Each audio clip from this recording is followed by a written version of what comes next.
Hiya folks, how's it going? I'm Lexi and this is the gaming table. Normally, we review a new tabletop game together once a week, every week. This time, I'm doing something a little bit different and releasing an extra video. I was reached out to a while ago to see if I wanted to review a supplement. Normally, I turn down reviewing supplements because I am busy enough reviewing base games, but I really love this company and I really love this game, so I managed to find a bit of time long after I was sent the books to sit down and talk about them.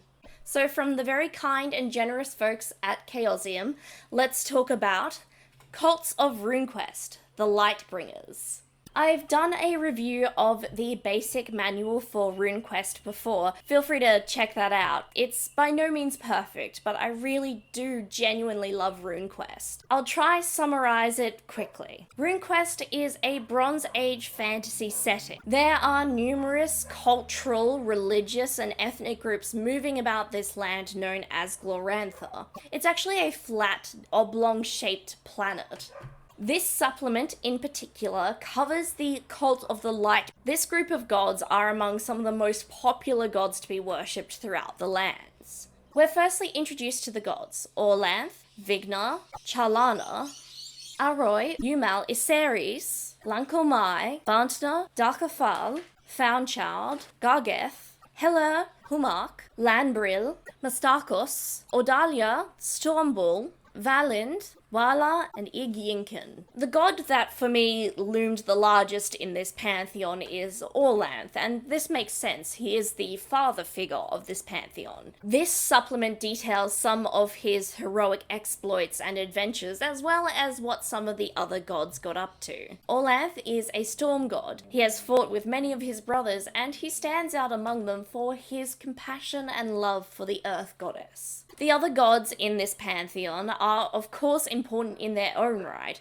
Orlanth happens to be prominent because he played a key role in an important event for Glorantha. After death was first introduced to the world, chaos and darkness reigned. Orlanth played a prominent role in defeating these forces and bringing back some equilibrium to the world, even though death could not be banished. He made the world a much safer place, thus bolstering his popularity. This supplement explains the mythology of how this world came to place, how humans came to be, and even why some rain is good for crops and other rain devastates fields. The gods of this pantheon are intimately involved with this world and its stories. Some gods, like Orlanth, will have several stories about their achievements, while others will play secondary roles in his story or others, and some have their own extensive mythology. Some more minor figures just have one or two stories about them. It really does make this mythology feel grounded and realistic that not everyone has 5 stories each, and that is exactly the number of stories they all have. It makes sense that gods and deities that are worshipped more widely and with more popularity have more stories about them. The lore in this book is actually pretty straightforward and easy to comprehend. There tends to be a quick summary of mythologies as well as some more comprehensive ones, and diagrams explaining who falls where. As a supplement, this book is not very heavy in terms of how it mechanically impacts the game. It's still interesting to read because it explains what different cults have different initiation rites, responsibilities, and even the location that they are centered on. The big thing this manual presents for the mechanics of RuneQuest is more runes for the players to draw on. Runes can be exchanged for power points in the D100 system, and they are special powers that are given to these worshippers of this god. These runes are often exclusive to worship of this god and this particular cult. There are some really cool special abilities that you do get from this game from the runes. Myself, I was really a sucker for the lore, and that's what drew me in.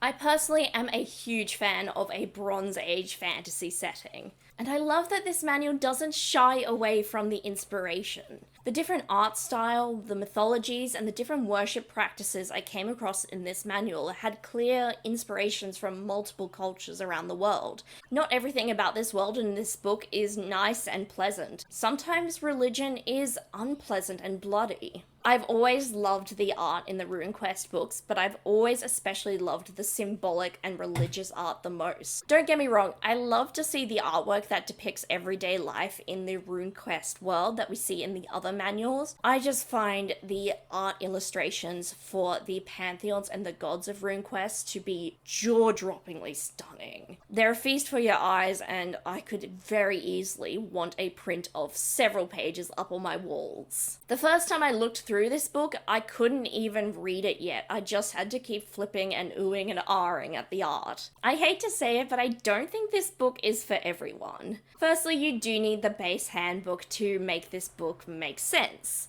Secondly, I think you would want to be playing RuneQuest or be really into it to own this manual. If you're running a campaign, this book is extremely useful for explaining the different cults and cultures that your players are going to run into and probably participate in. While it's not a necessary purchase, I love the detail this book adds to the world. I love things like the map that shows the influence of the Lightbringer cult and where it is most influential. This book for me did really flesh out the world of Glorantha, which feels immense. I do think this is only a must-have if you are already, like me, deeply invested in RuneQuest. A copy of this book is $39.99 US at the moment. If you're a newcomer to RuneQuest, maybe wait.